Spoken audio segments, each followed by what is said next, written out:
lagi di video saya. Pada kali ini saya akan menjelaskan materi tentang bab 10 mengenai implikasi etis dalam teknologi informasi. Selamat menonton.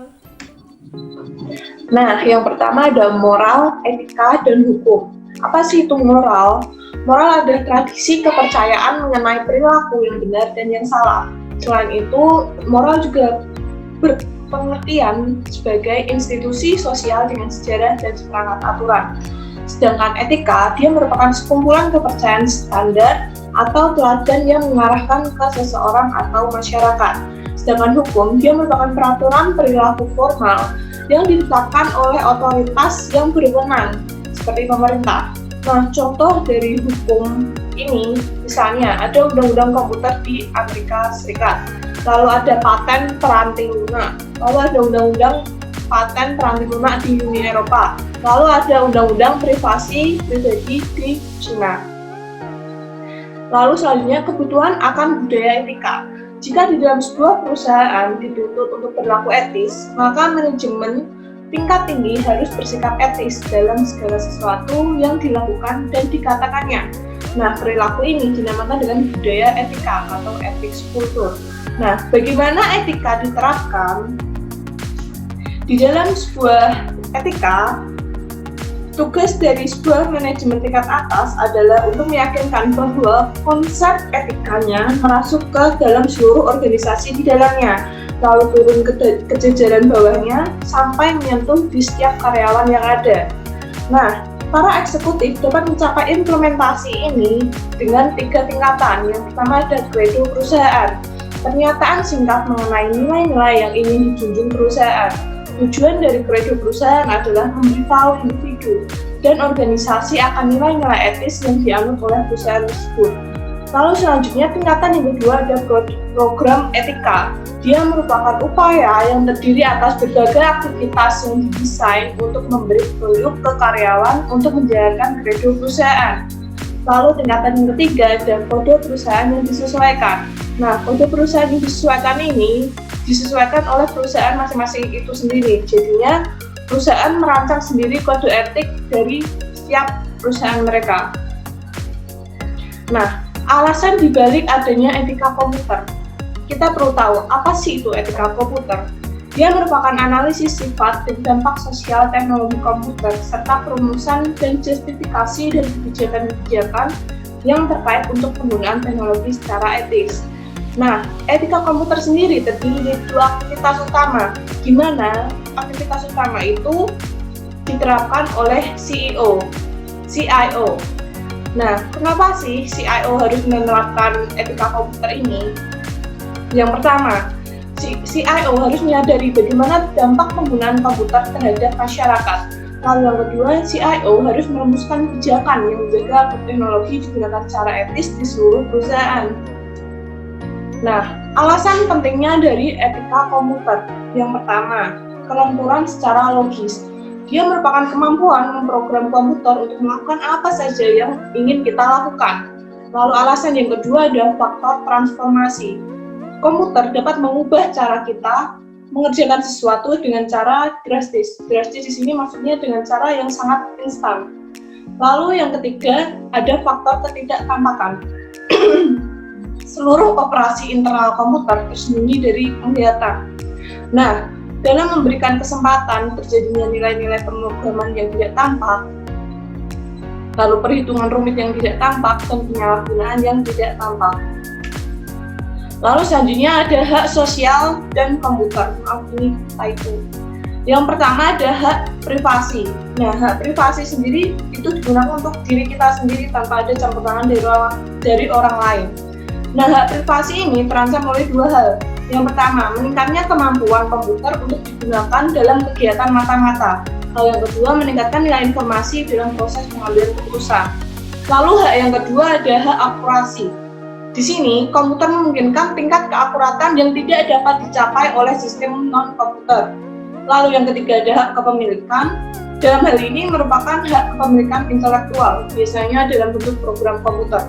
Lalu yang keempat ada hak aksesibilitas. Nah, sekarang ini kebanyakan informasi telah dikonversi ke basis data komersial sehingga ketersediaan untuk masyarakat berkurang. Lalu selanjutnya ada audit informasi.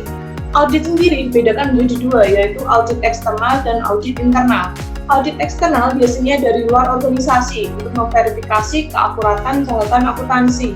Sedangkan audit internal dia merupakan staf dari perusahaan itu sendiri, melaksanakan analisis yang sama dengan audit eksternal, tapi memiliki tanggung jawab yang lebih luas. Nah, di samping terdapat bagian di mana letak audit internal itu berada. Audit internal itu terletak di bawah CFO dan CEO. Nah, di paling atas sendiri terdapat Dewan Direksi. Dewan Direksi itu terdiri dari komite audit. Dia mendefinisikan tanggung jawab dari Departemen Audit Internal dan menerima sebagian besar laporan audit. Lalu paling bawah sendiri terdapat Departemen Audit Internal yang dipimpin oleh Direktur Audit Internal. Dia mengelola Departemen Audit Internal dan melaporkan ke CEO ataupun CFO. Lalu selanjutnya pentingnya objektivitas. Objektivitas merupakan hal yang ditawarkan oleh auditor internal. Mereka beroperasi secara independen terhadap unit-unit bisnis perusahaan dan tidak memiliki hubungan dengan individu atau kelompok lain di dalam perusahaan. Nah, audit internal hanya bekerja dengan kapasitas sebagai penasehat, membuat rekomendasi untuk manajemen, dan manajemen akan memutuskan apakah dia akan menerapkan rekomendasi yang diberikan oleh audit internal atau tidak. Lalu selanjutnya jenis-jenis aktivitas audit. Yang pertama ada audit finansial yang memverifikasi catatan-catatan perusahaan dan merupakan jenis aktivitas untuk audit eksternal. Lalu yang kedua ada audit operasional, dia memvalidasi efektivitas prosedur. Nah, biasanya audit operasional ini dilaksanakan oleh analis sistem. Tiga fitur sistem dasar dalam audit operasional ada kecukupan pengendalian, efisiensi, dan kepatuhan dengan kebijakan perusahaan. Lalu yang ketiga ada audit berkelanjutan. Dia fungsinya sama dengan audit operasional, tetapi audit berkelanjutan ini dilakukan secara terus-menerus. Lalu yang keempat ada desain sistem pengendalian internal. Dia melibatkan auditor internal dalam perancangan sebuah sistem. Lalu selanjutnya menerapkan kode etik dalam teknologi informasi. Yang pertama, kode etik. ACM telah menyusun kode etik dan perilaku profesional dengan tujuan agar bertindak sebagai panduan untuk mengajarkan dan mempraktikkan rekayasa perangkat lunak, yaitu penggunaan prinsip perancangan dalam pengembangan berganti lunak. Nah, kode etik ini dibagi menjadi 4 bagian. Yang pertama ada keharusan moral umum, ada tanggung jawab profesional yang lebih spesifik. Lalu yang ketiga ada keharusan kepemimpinan organisasi. Yang keempat ada kepatuhan terhadap kode. Lalu kode etik yang kedua ada kode etik dan praktik profesional rekayasa peranti lunak. Dia mencatat pengaruh penting yang dapat diterapkan oleh ahli peranti lunak. Lalu yang ketiga ada pendidikan etika komputer. Dia merupakan program edukasi formal dalam etika komputer tersedia dari berbagai sumber. Misalnya dari mata kuliah di perguruan tinggi, ada program profesional, ataupun ada program edukasi swasta. Lalu selanjutnya ada etika dan CIO dapat memenuhi ekspektasi pelaporan keuangan dengan mengikuti program yang mencakup pertama, mencapai tingkat pemahaman yang lebih baik akan pemahaman akuntansi. Lalu yang kedua ada mempelajari sistem informasi yang menyelesaikan laporan keuangan dan mengambil tindakan perbaikan. Lalu yang ketiga ada mendidik eksekutif perusahaan mengenai sistem-sistem keuangan. Yang keempat, mengintegrasikan ke sistem informasi alarm yang memperingatkan eksekutif terhadap aktivitas yang butuh perhatian. Yang kelima, secara aktif berpartisipasi dalam memberi informasi keuangan ke elemen lingkungan. Yang keenam, yang terakhir adalah mengendalikan dengan ketat keuangan yang dihabiskan untuk sumber daya informasi. Nah, lalu selanjutnya pengaruh dari Sarbanes-Oxley. Nah, Sarbanes-Oxley atau SOX, dia merupakan undang-undang yang dikeluarkan oleh Amerika Serikat untuk melindungi para investor dengan cara membuat para eksekutif perusahaan bertanggung jawab secara pribadi atas informasi keuangan yang diberikan ke lingkungan perusahaan. Nah, SOX terdiri dari 10 pasal utama, di mana 2 diantaranya mempengaruhi unit layanan informasi perusahaan. Yang pertama, CEO dan CFO harus menandatangani laporan keuangan. Lalu yang kedua, perusahaan yang berada di Amerika Serikat disyaratkan untuk memiliki unit audit internal. Nah, ketetapan SOX ada beberapa diantaranya. Yang pertama ada SOX 404. Dia membahas mengenai penilaian manajemen pengendalian keuangan. Lalu yang kedua ada SOX 409.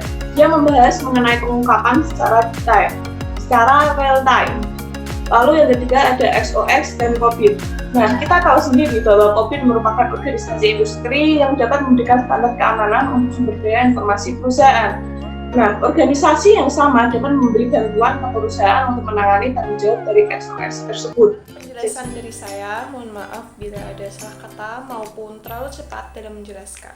Sampai jumpa di video selanjutnya. Terima kasih.